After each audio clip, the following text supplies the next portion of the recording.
स्तोत्र संहिता अध्याय 72 शल्मोनाचे स्तोत्र। हे देवा, राजाला आपले न्यायानुशासन आणि राजपुत्राला आपले नीतिमत्व दे।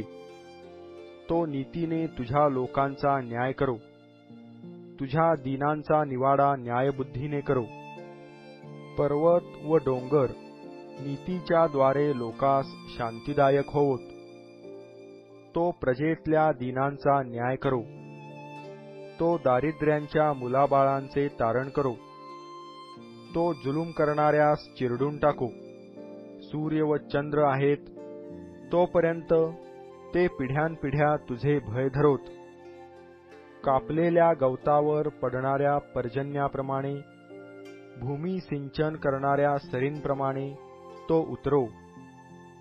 त्याच्या कारकिर्दीत नीतिमान उत्कर्ष पावो आणि चंद्र नाहीसा होईपर्यंत विपुल शांती असो। समुद्रापासून समुद्रापर्यंत आणि त्या नदीपासून पृथ्वीच्या शेवटापर्यंत त्याची सत्ता राहो।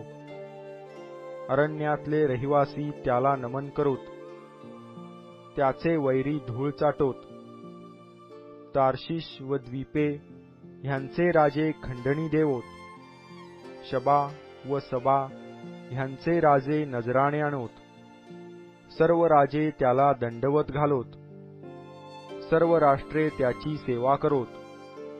कारण धावा करणारा दरिद्री, दीन व अनाथ ह्यांना तो सोडविल। दुबळा व दरिद्री ह्यांच्यावर तो दया करील। दारिद्र्यांचे जीव तो तारील। जुलूम व जबरदस्ती ह्यापासून त्यांचे जीव तो मुक्त करील आणि त्याच्या दृष्टीने त्यांचे रक्त अमोल ठरेल। तो चिरायू होवो व त्याला शबाचे सोने मिळो।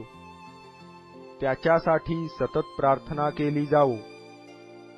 त्याचा धन्यवाद दिवसभर होवो। भूमीत भरपूर पीक येवो। पर्वतांच्या शिखरांवर ते डोलो। त्याची कणसे लबानोनासारखी होवोत। नगरोनगरीचे लोक पृथ्वीवरील गवताप्रमाणे विपुल होवोत। त्याचे नाव सर्व काळ राहो। सूर्य आहे तोवर त्याचे नाव वृद्धिंगत होवो। त्याच्या नावाने लोक आपणास धन्य म्हणोत। सर्व राष्ट्रे त्याचा धन्यवाद करोत।